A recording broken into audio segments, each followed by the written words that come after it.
Hola a todos, hoy vamos a ver el tema del hueso occipital. El occipital es un hueso impar que se va a encontrar localizado en la parte posterior inferior del cráneo. Para su estudio se va a dividir en tres porciones. Como vemos en esta imagen, en la vista superior vamos a identificar primero un amplio orificio, que es lo que destaca de este hueso, que se le conoce como agujero occipital o foramen magnum. A partir de este agujero vamos a localizar las tres porciones en que se divide. Hacia adelante del agujero occipital se va a encontrar localizada una estructura cuadrilátera conocida como apófisis basilar. Hacia los lados del agujero occipital se encuentran las masas laterales y por detrás del agujero se encuentra la escama del occipital. La apófisis basilar del occipital, viéndolo en esta imagen desde una vista superior o una cara endocraneal, vamos a ver que tiene una forma cuadrilátera, como había mencionado. Va a presentar cuatro bordes y dos caras.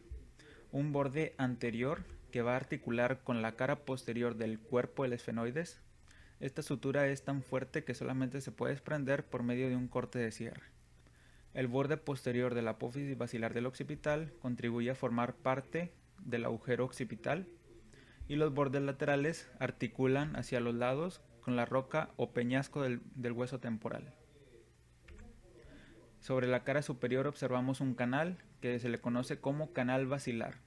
Este canal basilar me va a alojar al bulbo raquídeo, también llamado médula oblonga, y la protuberancia anular o puente de Barolio. La apófisis basilar, viéndola desde una vista inferior o una cara exocraneal, podemos identificar en la línea media un levantamiento conocido como tubérculo faríngeo. En el tubérculo faríngeo se va a insertar la aponeurosis faríngea y el músculo constrictor superior de la faringe. Por delante de este tubérculo faríngeo se va a encontrar la foseta faríngea, la cual va a alojar a la glándula faríngea de Luschka, actualmente conocida como adenoides. Y por detrás de este tubérculo faríngeo va a haber dos crestas, que es la primera que se le conoce como crestas sinostósicas y la que se encuentra por detrás son las crestas musculares.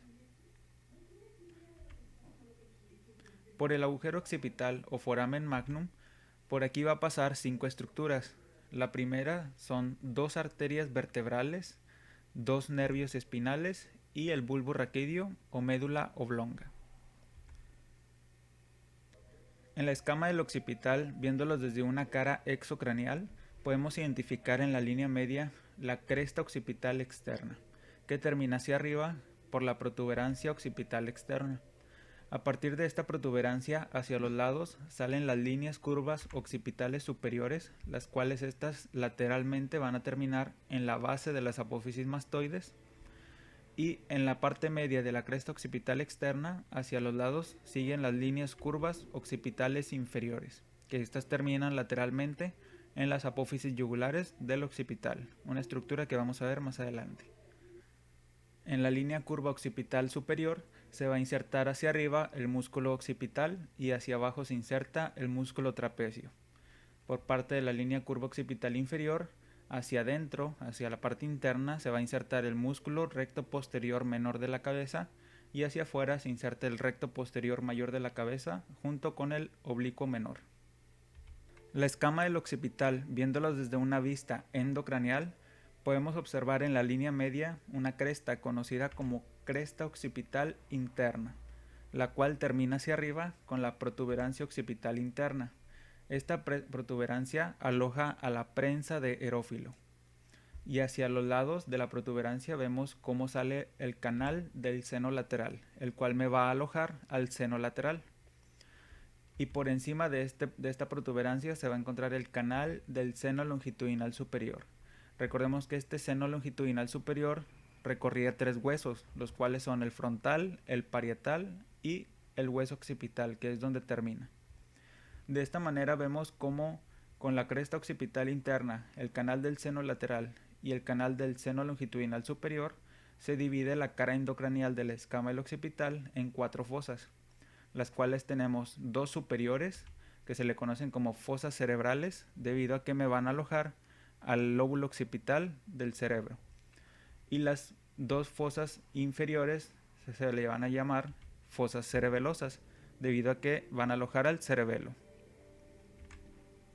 Desde una vista lateral, Aquí vamos a estudiar la articulación de la escama del occipital. Como vemos, su borde superior articula con el borde posterior del hueso parietal, formando la sutura lambdoidea. En las masas laterales del occipital, recordemos que estas se localizaban hacia los lados del agujero occipital o foramen magnum. Podemos ver en esta vista endocranial un tubérculo conocido como tubérculo occipital, el cual se va a encontrar localizado en la cara superior. Y por debajo y hacia adelante del tubérculo occipital se encuentra el agujero condilio anterior o agujero precondilio, por el cual va a pasar el nervio hipogloso.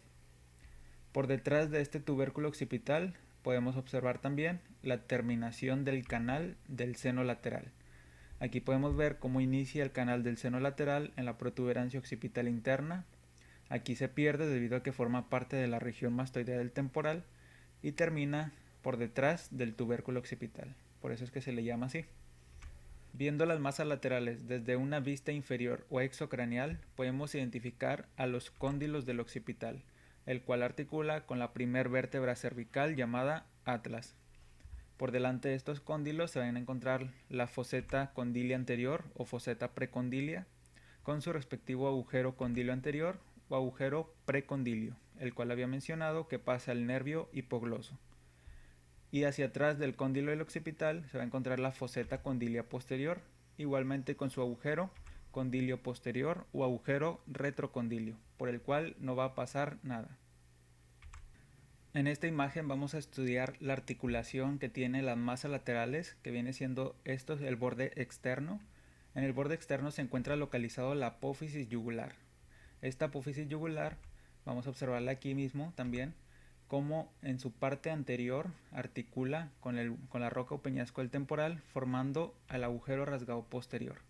Y hacia atrás se articula con la región mastoidea del temporal.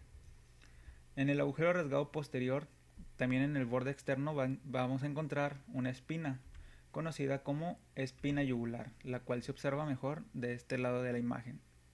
La espina yugular me va a dividir al agujero rasgado posterior en una parte anterior y en otra parte posterior.